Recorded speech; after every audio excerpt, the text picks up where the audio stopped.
آج کل آپ دیکھیں کہ ہماری مسجدوں کا حال کیا ہے۔ مسجدیں ویران پڑی ہیں، کچھ لوگ آپس میں عداوت کی وجہ سے نماز نہیں پڑھتے، کچھ لوگ ہوتے ہیں جو گھروں میں نماز پڑھتے ہیں، یعنی اللہ کا گھر جو ہے نا غیر آباد پڑا ہوا ہے اور ہم ابھی تک آپس کے لفڑے میں پڑے ہوئے ہیں۔ آپ کو پتہ نہیں ہے جماعت کے ساتھ نماز پڑھنے کی کیا فضیلتیں ہیں۔ حضرت سیدنا عمر فاروق رضی اللہ تعالی عنہ فرماتے ہیں کہ میں نے نبی کریم صلی اللہ علیہ وسلم کو فرماتے سنا کہ اللہ پاک با جماعت نماز پڑھنے والوں کو محبوب رکھتا ہے، پیارا رکھتا ہے۔ آج میں کہوں نا یہ میرا پیارا ہے، وہ میرا پیارا ہے، لیکن نہیں یار، میرے کہنے سے کچھ نہیں ہوتا۔ وہ رب کہہ رہا ہے جس نے تمام آسمان زمین سارا کچھ بنایا، وہ کہہ رہا ہے کہ میں با جماعت نماز پڑھنے والوں کو محبوب رکھتا ہوں۔ یہ اعزاز کوئی کم ہے ہمارے لیے، لیکن پھر بھی ہم کیا کرتے ہیں، ہم صحیح طریقے سے نماز مسجد میں آ کر نہیں پڑھتے، ہم نماز پہ ابھی تک پابند نہیں ہوئے۔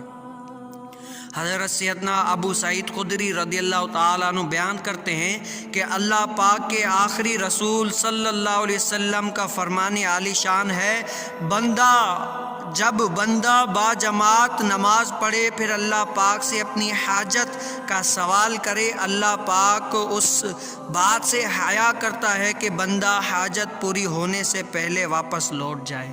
کیا رب تعالیٰ حیا کرتا ہے کہ میں اس کی حاجت پوری نہ کروں؟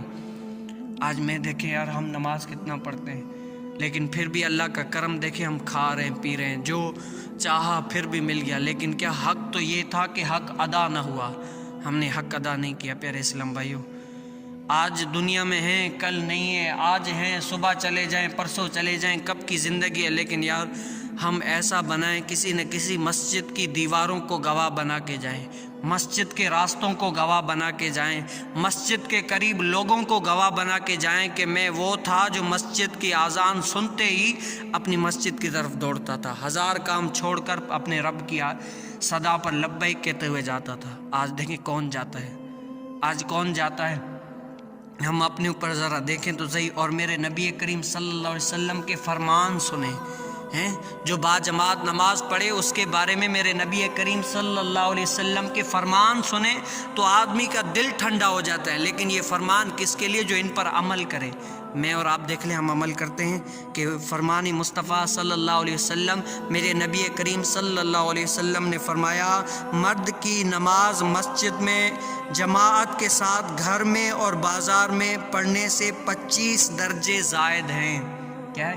گھر میں اگر پڑھتا ہے تو اتنا ثواب نہیں ملے گا، جتنی مسجد میں آ کر نماز پڑھتا ہے تو 25 درجے تک ثواب ملتا ہے، اتنا زیادہ ثواب۔ اس کی مثال میں آپ کو دیتا ہوں، دیکھیں آپ کے پاس اگر کوئی مال ہو نا، مال، آپ کیا کریں، یہ مال یہاں پر 10 روپے کا بکے گا، اور یہی مال اگر آپ تھوڑا سمندر پار کر کے تھوڑا سفر کر کے جائیں تو 50 روپے میں بکے گا۔ بتائیں، آپ ایمانداری سے بتائیں کہ آپ کون سا چوائس کریں گے؟ وہ 50 والا چوائس کریں گے۔ کیا کریں گے؟ تھوڑا سا سفر کریں گے، تھوڑی سی مشقت اٹھائیں گے، وہ 50 والا جو فائدہ ہے وہ حاصل کریں گے کہ یہاں پر میرا فائدہ ہے۔ تو یار گھر میں بھی نماز پڑھی جائے گی، نماز تو ہو جائے گی، لیکن وہ کامل فائدہ نہیں ملے گا جو تمہیں دنیاوی طور پر تھوڑا سا فائدہ نظر آتا ہے، یہاں پر نظر آتا ہے، لیکن اہمیت پتہ نہیں ہے۔ یار قیامت کے دن ایک ایک نیکی کا جو ہے نا، ایک ایک نیکی کے لیے لوگ تڑپ رہے ہوں گے، رو رہے ہوں گے، ہر کوئی اپنے گھر والوں سے مانگ رہے گا، وہ بھی نہیں دیں گے۔ یار ایک ایک نیکی کتنی اہمیت ہے۔ آج میں اور آپ دیکھ لیں ہم نے کتنی نیکیاں کمائی ہے، یار ہم نے کتنی نیکیاں کمائی ہے۔ یار چھوڑیں، وہ نہیں آتا نا مسجد پہ، وہ نماز گھر پر پڑھتا ہے، تو میں کیا کر رہا ہوں؟ یار میں دیکھوں نا، میں کیوں نہیں پڑھ رہا؟ آخر وہ پڑھنے دے، لیکن کیا میں دیکھوں کس کے ساتھ بیٹھا ہوا ہوں، میرا اٹھنا بیٹھنا کن کے ساتھ ہے؟ نمازیوں کے ساتھ، بے نمازیوں کے ساتھ؟ اگر بے نمازیوں کے ساتھ اس نیت سے بیٹھا ہوا ہوں کہ میں ان کو بھی نمازی بناؤں گا، نماز کا ٹائم آئے، سچا دوست وہ ہے جو ہاتھ پکڑ کر گھسیٹ کر لے کر آئے، یار میں تجھ سے محبت کرتا ہوں، چل میرے ساتھ نماز پڑھنے کے لیے، یہ ہے اصل دوستی۔ لیکن یار ہم دیکھیں ہم نماز کتنا پڑھتے ہیں، ہم کتنا پڑھتے ہیں، مسجد میں کتنا آتے جاتے ہیں۔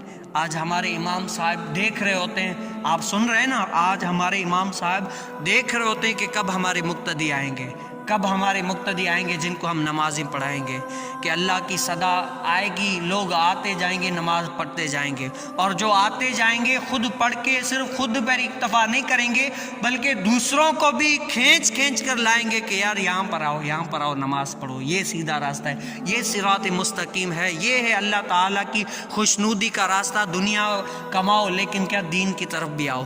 یہ صرف ایک کا نہیں، یہ فرد واحد کا کمال نہیں ہے، یہ صرف میری ذمہ داری نہیں ہے، ہر مسلمان کی ذمہ داری ہے جس نے پڑھا ہے لا الہ الا اللہ محمد الرسول اللہ۔ لیکن میں دیکھوں کتنا کر رہا ہوں، آج ہر کوئی دیکھے کتنا کر رہا ہے، نماز مسجد میں کتنا پڑھ رہے ہیں، نماز کے لیے ہم کتنا وقت نکالتے ہیں، دنیا کے لیے کتنا وقت نکالتے ہیں۔